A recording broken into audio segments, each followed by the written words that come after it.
2.2, the distributive property. We're on page 71 in our books. Page 71. Almost to page 100. 2.2, the distributive property. All right, so with the distributive property, guys, listen very closely. In the first two examples, you may look at these problems and say, oh, well, I know how to solve this. I just add what's in parentheses. That's really simple. All right, I understand that. Well, we're going to learn how to write equivalent expressions using numbers only before we start with our variables. All right, so that's important. And then sometimes we can use the distributive property to do problems using mental math. All right, so let's look at basically the foundational concept. Okay, you know what I mean by foundational? The main concept that you need to learn today is with distributive property. What do you think it means to distribute? What does it mean to distribute? To hand out, to give out. So what I'm doing is, with the term on the outside of the parentheses, I am distributing that term with every term inside the parentheses. But what do parentheses mean? What operation? Multiplication, right? Multiplication. So 2, if I'm going to write an equivalent expression on your homework, it says use the distributive property to solve. Here's how you're going to show that you use the distributive property. 2 times 90 plus 2 times 60. You see what I did? I multiplied the term on the outside of the parentheses by every term inside the parentheses, and now I can add them together. 180 plus 120 equals 300. Again, just like with my other properties, this property can give me shortcuts sometimes. Okay, so 300. So you're going to need to write 2 things on your homework tonight. Give me the equivalent expression that's showing that you use the distributive property, and then give me the answer. Okay? All right, on B, I want you to do the exact same thing that we just did with A. What's my equivalent expression, Kenneth? What's my equivalent expression? 15 times 4 plus 15 times 7. 15 times 4 is 60. 15 times 7 is 105. So my answer is 165.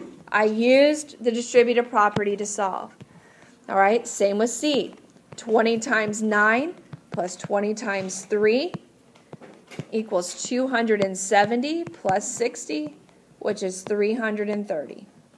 All right, I'm using the distributive property to solve. First section of your homework tonight. Okay? Now in example 2, we're going to continue using the distributive property to write equivalent expressions, but now we're going to take it a step further. A is essentially the same thing, except what's different with A? What's different? It's flipped. But remember what we said with commutative property? Does it matter what order we multiply? So technically, I could move my 2 to the front. Okay? And that might make it a little bit easier for you to solve. Okay, so 2 times 2 plus 2 times 9. And then 4 plus 18 is 22. Again, just using distributive property to solve the expressions. But now let's look at B. 6 times 11 is what? 66. And what's 6 times negative 4? Negative 24. Negative 24. Catch the signs, guys. 4 is negative. That's one negative. Negative answer. 66 minus 24 is 42. All right. Now on C, again, I have it backwards. Can I write negative 5 at the front? Is that the same thing? Yes, it is. Okay, so if that helps you, then go ahead and move it.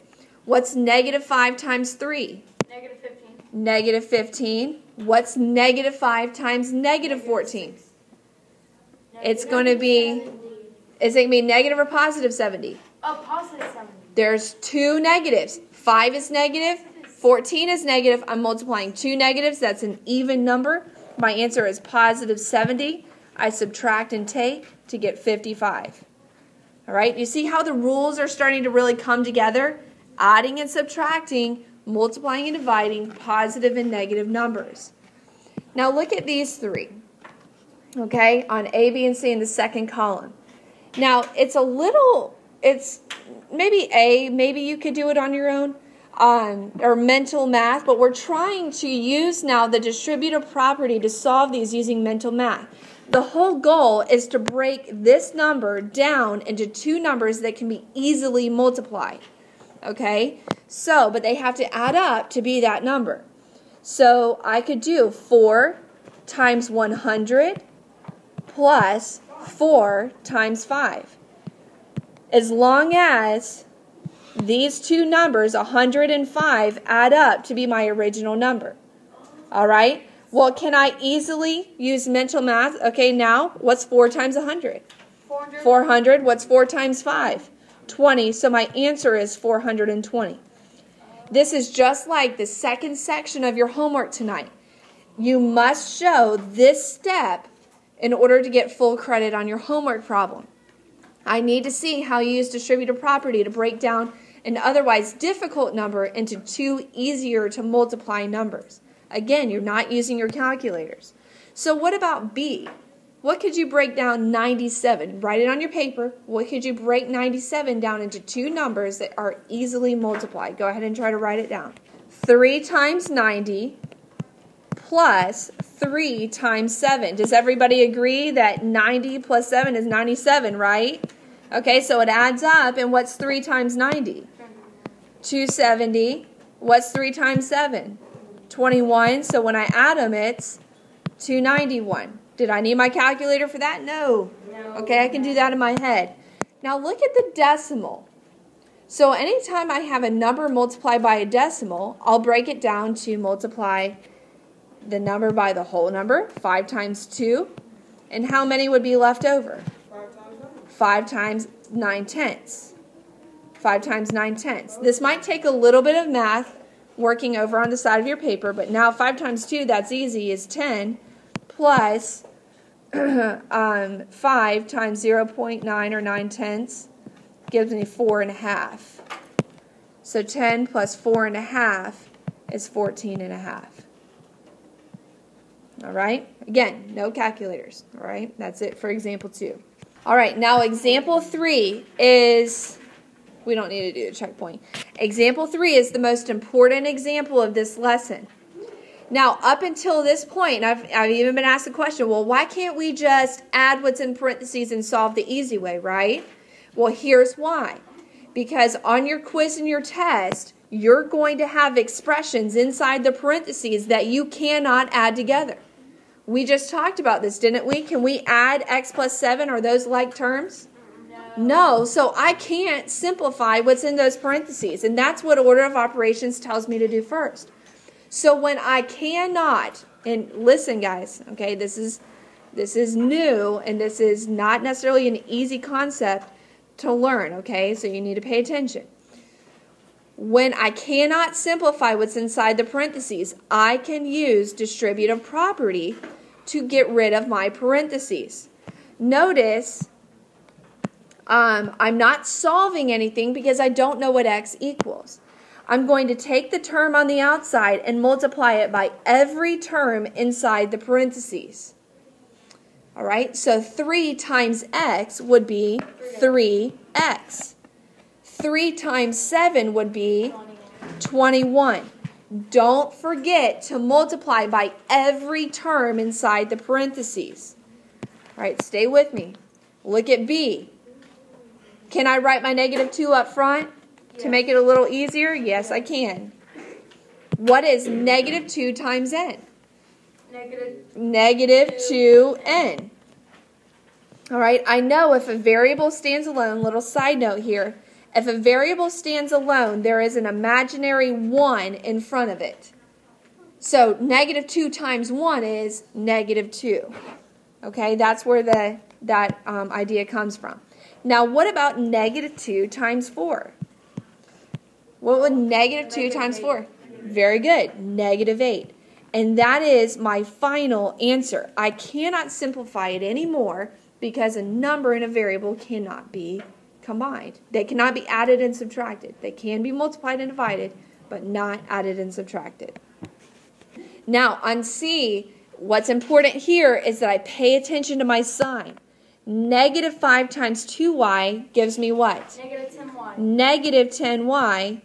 What about negative 5 times negative 3? Negative 15. Nope. 15, two negatives, even number of negatives is a positive answer. Negative 10y plus 15. All right, so let's do the checkpoint now. I want you to just work through these 4 on your own, and then we're going to go over the answers. Example 3 checkpoint. A, B, C, and D. They're right up here on the board. Okay, so what would A be? 8x plus 16. 8x plus 16. Did y'all get that? Yes, ma'am. All right, because I multiply 8 times x and 8 times 2. All right, what about the next one? 28 minus negative... Nope, negative 28 plus 4t, because negative times a negative is a positive. All right, what about C? 27m plus 45. Perfect, plus 45. And D? Negative 12y minus 8. Hold on, minus 8? Negative 12y. Plus 8. Plus 8 because why? Why is it a positive 8? Because a negative times a negative, 2 negatives, is a positive answer. Anybody get all 4 right? I got like 2. Anybody get 3 right? Okay. Anybody get 2 right? You didn't get any? Okay. All right, last example. Last example. Finding the area of a geometric figure. What is a geometric figure? Triangle, square, A rectangle, okay? So what if I asked you to find the area of this rectangle with these lengths? 2x plus 5 and a width of 7. What's my formula for area? L times W. A equals L times W. Well, what's my length? 2 times L plus A equals, hold on, what is my length? 2x plus 5, and what's my width? Times 7. So this looks familiar. We just did these. All right, so now I use distributive property. 7 times 5 and 7 times 2x. So area equals what? 14x plus 30. All right, and that's it. That's my answer. That's it. Okay? Square units because there's no real label. All right, now what if I had a triangle? Do I have triangles? No, I'll just have to. So if I had a triangle, what's my formula for the area of a triangle? Area equals 1/2 base times height. When my height is 8 minus 3y and my base is 12. Okay, so now I plug in the numbers where they go in my formula.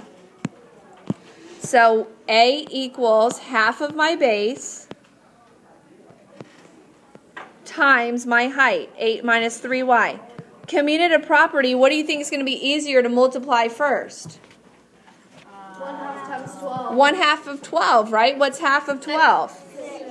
A equals 6 times 8 minus 3y. That should look familiar. Can I simplify that more? Yes, ma'am. All right, how do I simplify it? A equals 48 plus 18y Plus 18y. or minus 18y? Minus because it has minus right there. Because 6 times negative 3, one negative, is a negative answer, negative 18y, and you just say like units squared, okay? All right, and if you understand that, that is everything you need to know for 2.2.